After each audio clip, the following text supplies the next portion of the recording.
An iron will is the only thing that stands between a man and the crushing weight of a cold, indifferent destiny. Watch as we bring you the most inspiring tales of perseverance and the final victory of the spirit.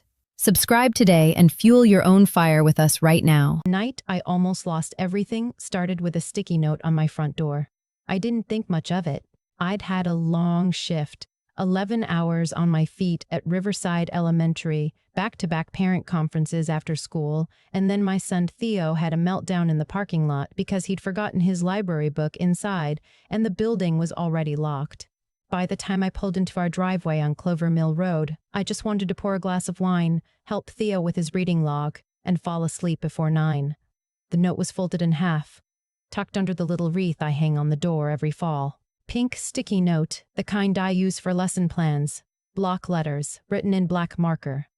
Don't leave your car in the driveway tonight. Trust me. Your neighbor across the street. I stood on the porch and looked at it for a long moment. Then I laughed. I genuinely laughed. I thought it was the most bizarre thing I'd ever read. I looked across the street at the gray Craftsman with the green shutters. That was Ray's house.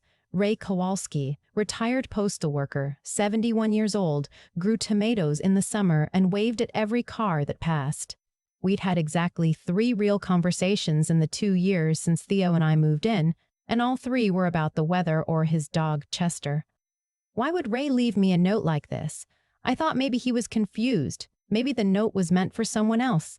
Or maybe he'd seen something on the news, a car theft ring in the area, something like that. And he was just being cautious, neighborly in that old-fashioned way people his age sometimes are. I took the note inside, set it on the kitchen counter next to my keys, and forgot about it. I forgot about it through dinner. I forgot about it through Theo's bath, and 3 chapters of his book, and 1 glass of Merlot on the couch. I was almost asleep when I remembered it again, just for a second, and I thought, I should move the car. But I was so tired. The driveway was fine. Our neighborhood was fine. Nothing ever happened on Clover Mill Road. I left the car where it was. I need to back up. There are things you need to understand about who I was before that night and why certain pieces of this story fit together the way they do. My name is June. I'm 38 years old. I teach 4th grade at Riverside Elementary in a small city in the Pacific Northwest, and I've been doing it for 12 years. 2 years ago, after my divorce was finalized, I took an interim assistant principal position when our principal went on medical leave. The role was supposed to be temporary. It became permanent 8 months later when she decided not to come back. Being an assistant principal at an elementary school sounds gentle. It is not always gentle. You deal with custody disputes that spill into pickup lines. You deal with parents who believe their child could not possibly have hit another child because their child is not that kind of child. You deal with enrollment decisions, staff conflicts, budget shortfalls, and occasionally, more occasionally than people think, but more often than they should have to, you deal with situations that require you to call social services or law enforcement. And sometimes you deal with hiring decisions that people take very, very personally. In April, about 7 months before the night of the sticky note, I had to interview candidates for a 2nd grade teaching position. We had 4 finalists. One of them was a man named Glenn. I won't use his last name, but you'll understand why soon enough. Glenn had good credentials on paper, a degree from a reputable university, several years of classroom experience, strong references. He interviewed well enough, but there were things that didn't sit right with me. His references were all more than 5 years old. When I asked about his most recent position, he was vague in a way that felt practiced rather than nervous. He described a classroom management philosophy that, the more I thought about it afterward, centered a lot on compliance and isolation, keeping kids who acted out separated from the group for extended periods. It wasn't anything I could point to on a rubric and say this disqualifies you. It was instinct, honed over 12 years of working with children and the people who teach them. We offered the position to someone else, a younger woman, 2 years out of her credential program, who lit up when she talked about her students in a way I recognized immediately. Glenn sent a follow-up email asking for feedback on why he hadn't been selected. I wrote back a professional, measured response that said we'd gone with a candidate whose approach was a stronger fit for our current team culture. It was truthful. It was also deliberately vague, Because HR had advised me to keep it that way. He replied once more, a longer email. The tone was different. Not angry exactly, but pointed. He said he felt the decision had been arbitrary. He said he suspected personal bias. He said he'd be keeping his options open in terms of next steps. I flagged it with HR, filed it away, and moved on. That was April. By November, I had genuinely stopped thinking about Glenn. So when the night of the sticky note arrived, Glenn was not on my mind. Not even a little. It was a Wednesday. The first hard frost of the season had come through that week, and the neighborhood looked silver under the streetlights. Theo had school the next morning. I'd set my alarm for 5:45 so I could get in early to finish a report for the district office. I woke up at 2:17 in the morning. Not slowly, the way you drift out of a dream, sharply, all at once, like something had snapped me awake. I lay still in the dark for a moment, listening. Theo's room was down the hall. I could hear his white noise machine through the wall, that steady, low hum he's slept with since he was a baby. Then I heard the other sound. It was coming from the front of the house. A low creak. Almost nothing. The kind of sound a house makes when the temperature drops. But it came again, and then a third time, and then it stopped being a creak and became something else. A scraping. Slow, deliberate, like something metal being dragged very quietly across the concrete of the front porch. Every single cell in my body went cold. I picked up my phone off the nightstand and looked at the screen. 2:17. The house was completely dark. I hadn't left any lights on downstairs, which I suddenly wished I had. I sat up in bed and just listened. I counted to 30. The scraping had stopped. I thought, raccoon. I thought the wind knocked something over. I thought, you are being ridiculous, June. Then I heard a voice. It was low, muffled by the walls and the distance, but unmistakably human. A man's voice. One short sentence and then quiet again. I was off the bed before I even made a conscious decision to move.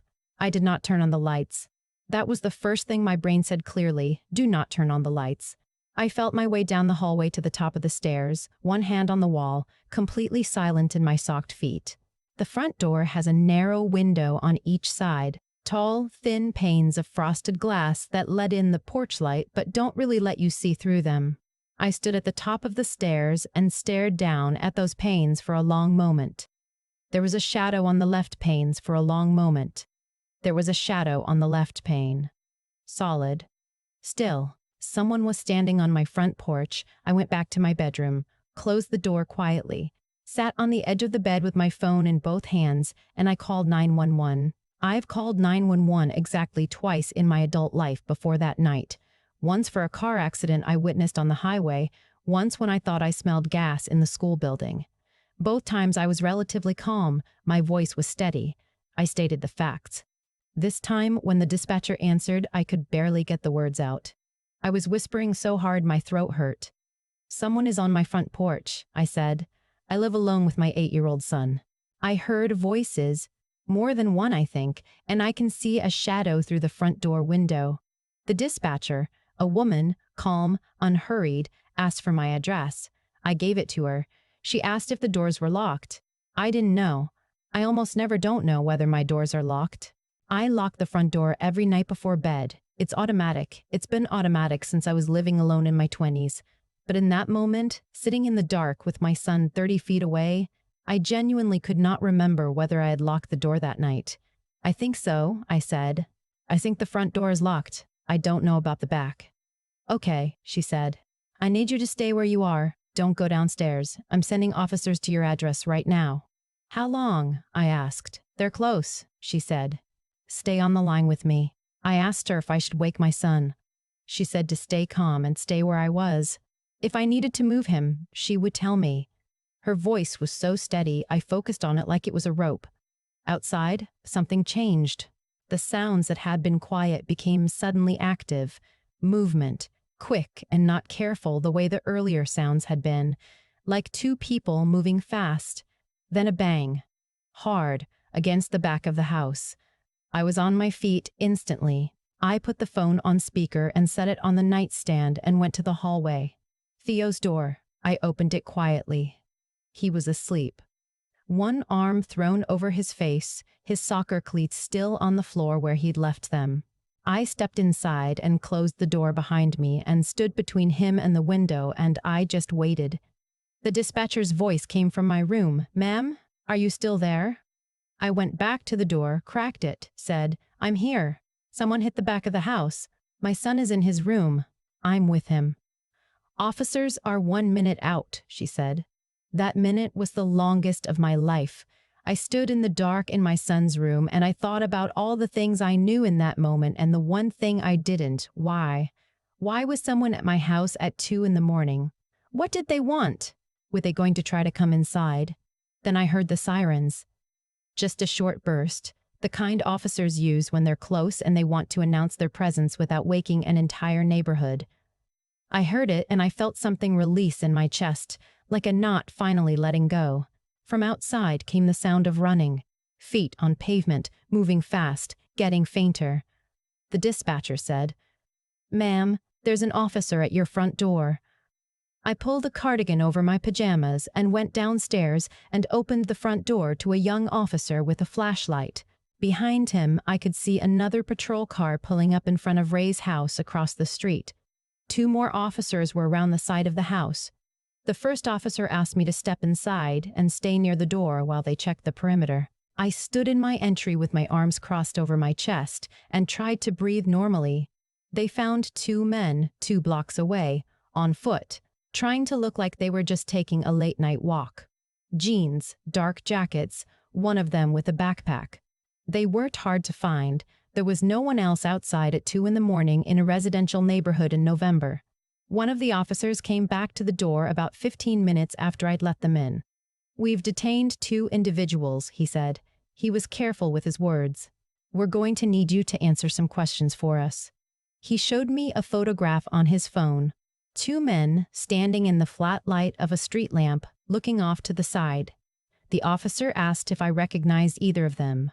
I stared at the photo for a long time. I recognized one of them. It took me a second to place him because he looked different from the last time I'd seen him.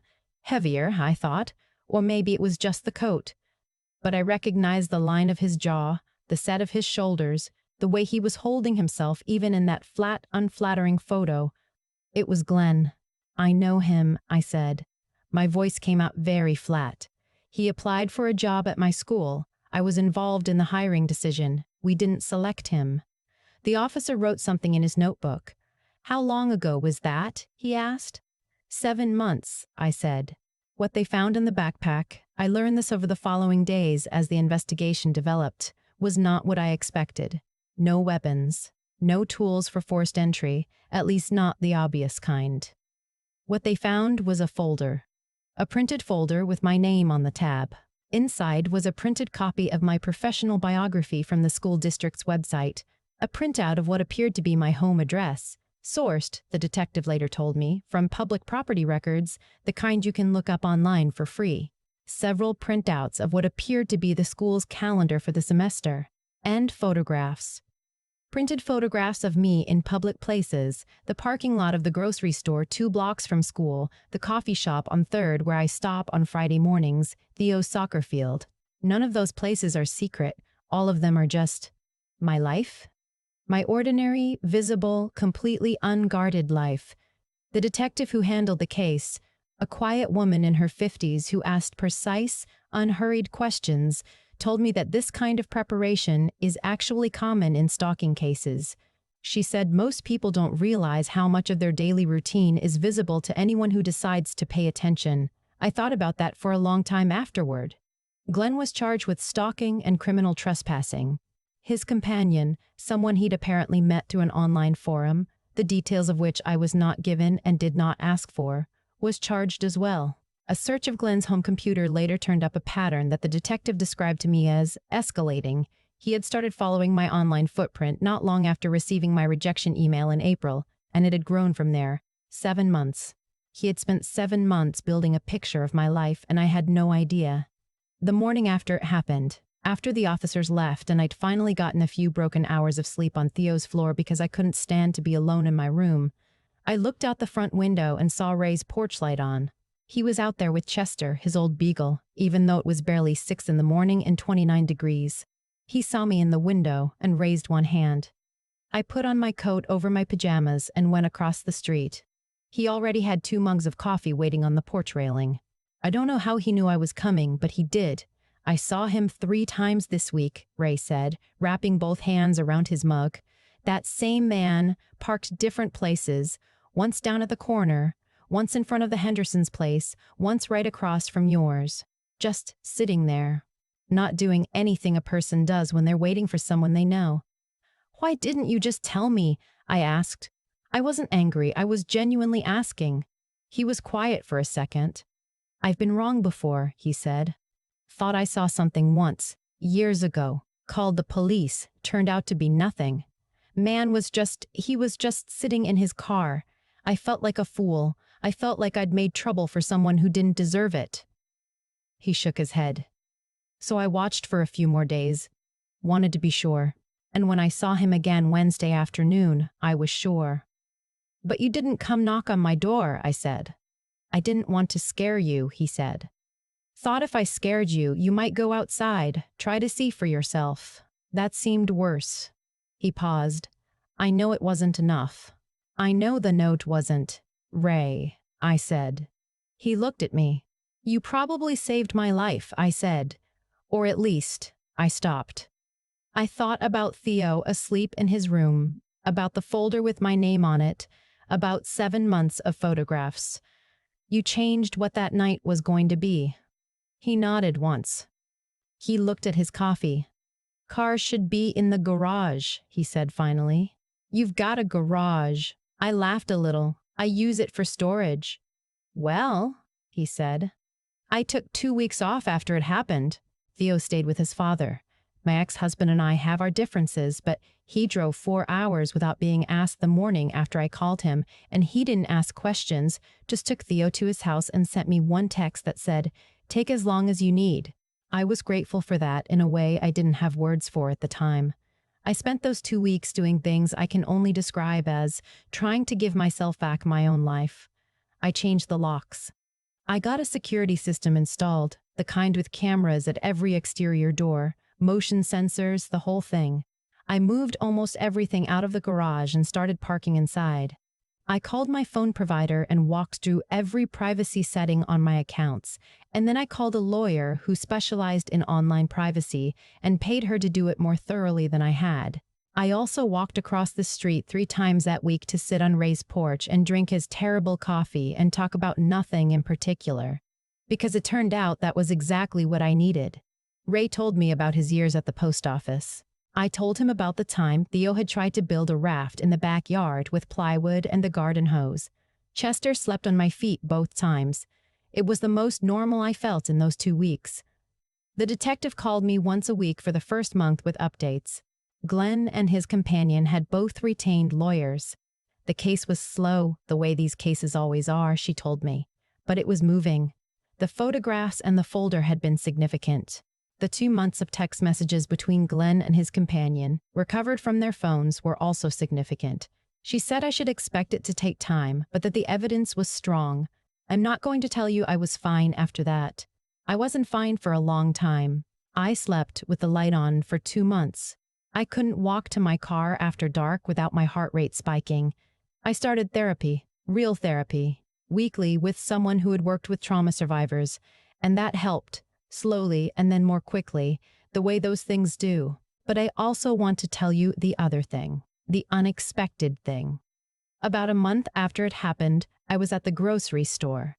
Not the one near school, a different one on the other side of town, because I'd changed several of my routines deliberately. I was standing in the cereal aisle when a woman stopped her cart next to mine. She was maybe 60, reading glasses on a chain around her neck. A little boy about Theo's age holding the side of her cart.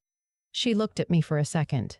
"You're the assistant principal over at Riverside, aren't you?" I said I was. She said, "My grandson had you last year. For the back-to-school night thing, he talked about you for a week." She smiled. "You told all the kids that the most important thing they could learn in 4th grade was how to ask for help when they needed it." I didn't remember saying that specifically. I say a lot of things at back-to-school nights. but I thought about it on the drive home. The most important thing is knowing how to ask for help. I thought about Ray watching from his window for 3 days before he wrote that note, trying to be sure, trying not to make trouble. I thought about him choosing finally to say something, imperfectly, anonymously, with a pink sticky note he probably found in a kitchen drawer, because it felt more wrong to stay quiet than to be wrong. I thought about the 911 dispatcher who stayed on the line and didn't tell me everything was fine, just told me what to do. I thought about my ex-husband driving 4 hours without being asked. None of them were perfect. None of it was clean or easy or without fear. But everyone who could reach out did, eventually, in whatever way they had available. And I was still here because of it. Glenn pled guilty 6 months later to felony stalking and a lesser charge of criminal trespassing. His companion took a plea deal as well. I was not required to testify. The detective called me on a Tuesday afternoon to let me know, and I sat in my parked car in the school lot for about 10 minutes, just breathing before I went back inside. The second-grade teacher we hired instead of Glenn, the young woman who'd lit up when she talked about her students, had her class perform a little poetry reading at the spring assembly that year. One of the kids read a poem she'd written herself about how her teacher had taught her that making mistakes was just practice for getting things right. I stood at the back of the gym and listened, and I thought, yes, exactly that. Theo, for his part, has decided that Ray is the best person on our street. He brings Chester treats when we visit, which is most Saturdays now, and Ray has started teaching him chess on the folding table on the porch. Theo is not a naturally patient chess player, but he's trying, and Ray is a naturally patient teacher. And I stand in the kitchen with my coffee and watch them through the window and think about what it means to have people around you who are paying attention. I pay attention differently now, too. I notice things I used to walk past. I notice when a car I don't recognize has been parked in the same spot for more than a day. I notice when something feels off, even if I can't name what it is. I used to dismiss that feeling as anxiety, as overthinking, as the particular overcaution of a woman who'd seen too many crime documentaries. I don't dismiss it anymore. And I move the storage out of my garage. The car goes inside every night. I still have the pink sticky note. It's in the small box on my dresser where I keep things that matter. Theo's first lost tooth, the card my 4th grade class made me the year I got tenure, a photograph of my mother and me from the summer she was sick when we didn't know yet how it was going to go. 6 words on a pink sticky note from a 71-year-old man with a beagle who decided at some point on a Wednesday afternoon that staying quiet was the worst choice. It's the most important piece of paper I own. I used to think of myself as a careful person. 12 years in education will do that. You learn to read rooms, read people, read the tiny shifts in energy that tell you something is about to go wrong before it actually does. I was proud of that. I thought it meant I was paying attention. But Glenn had spent 7 months paying attention to me, and I hadn't noticed a single day of it. That's the thing I keep coming back to, not the fear of that night, though the fear was real and it didn't leave quickly. What stays with me is the humility of it, the realization that I had been so focused on the world directly in front of me, my job, my son, my routines, my to-do lists, that I had completely stopped seeing the larger picture around me. I had been visible to someone who meant me harm, and I had been invisible to that fact. I made a choice in April that was the right choice. I looked at Glenn's application and I trusted what 12 years of instinct was telling me, and I said no. That decision was sound. What happened afterward? The 7 months, the photographs, the folder with my name on it, that was not the result of anything I did wrong. I want to be clear about that because I spent a lot of time in those early weeks trying to find the thing I should have done differently, the moment where I could have stopped it, and the answer is, there wasn't one. Some consequences find you not because of your failures, but simply because you made a choice that someone else refused to accept. What I could control was what came after. And what came after was a series of small decisions by ordinary people. Ray watching from his window and choosing, finally, to say something. A 911 dispatcher who stayed steady when I wasn't. My ex-husband getting in his car without being asked. None of them swept in with answers. They just showed up, each in the way they had available, and that was enough. I think about Theo watching Ray teach him chess on Saturday afternoons, this 8-year-old who loses his patience with every slow move, and the 71-year-old man who never once tells him to hurry up. What Theo is learning at that folding table is not just chess. He's learning that good things sometimes require you to sit with discomfort for a while, that the person across from you deserves your full attention. That patience is not weakness. It's just intelligence moving slowly enough to get things right. That's what Ray did for me. He watched carefully. He waited until he was sure, and then he acted on what he knew, even imperfectly, even anonymously, even with a sticky note he probably found in a kitchen drawer. The form of his courage was small. The effect of it was not. I'm not the same person I was before that November. I don't mean that in a dramatic way. I still teach 4th grade. I still drink coffee on Ray's porch. Theo still leaves his soccer cleats in the middle of the floor. The life is the same. But I move through it differently. I notice more. I trust the uncomfortable feeling in my gut instead of talking myself out of it. I check in on my neighbors. I lock the garage every night. And when something feels wrong, I say something. Even if I'm not sure. Even if I might be wrong. Because Ray taught me that the cost of speaking up when you're uncertain is embarrassment, and the cost of staying quiet when you're certain is something you don't want to find out. The pink note is still on my dresser. 6 words. A 71-year-old man, a beagle, and the kitchen drawer. That's what it took to change everything. I think that's worth remembering.